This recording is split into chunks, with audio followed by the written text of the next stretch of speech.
Good afternoon, welcome to our class today.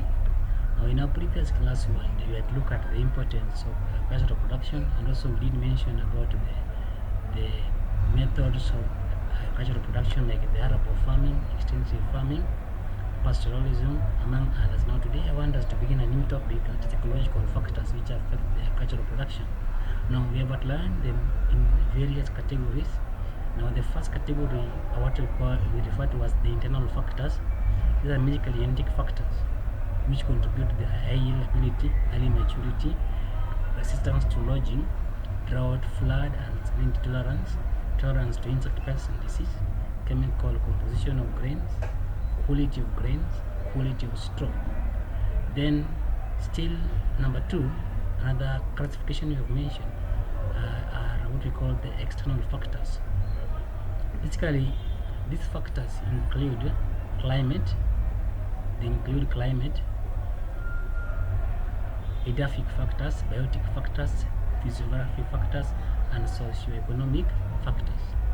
Now, the climatic factors, basically, these are the factors which are brought about by the change in climate. Now, this one can be in terms of precipitation of rain, temperature, atmosphere humidity, solar radiation, wind velocity, and atmosphere gases. Now, for the precipitation, we have mentioned rainfall or source of rain for growing crops. We also mentioned about the source of water. It can be from the lake, or it can be from any other source. Also, it can also be in form of snow, hail, fog, etc. Now, our next one is the temperature. Now, temperature is the measure of intensity of heat energy. The range of temperature for maximum growth of most of natural plants is between 15 and 40 degrees Celsius.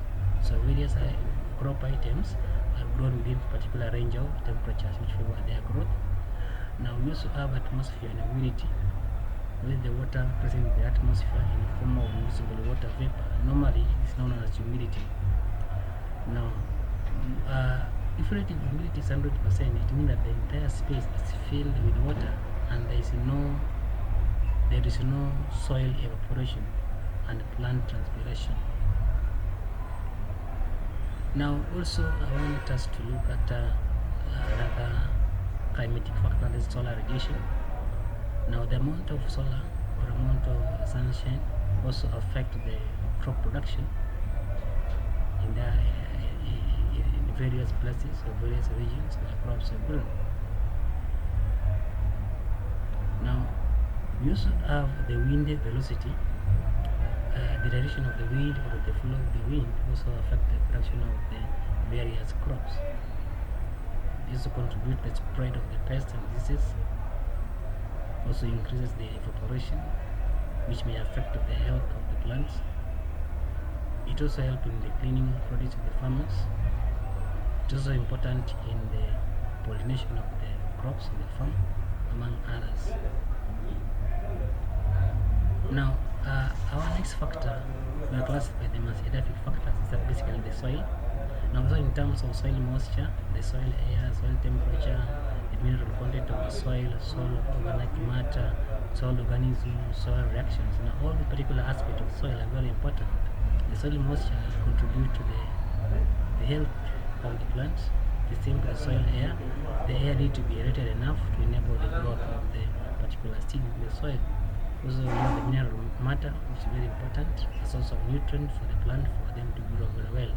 Now, organic matter is a form of fertilizer for the plant. It's actually provide the nutrient to the particular crops which are grown to increase the yield of the crops. So we shall meet in the next class. So thank you so much.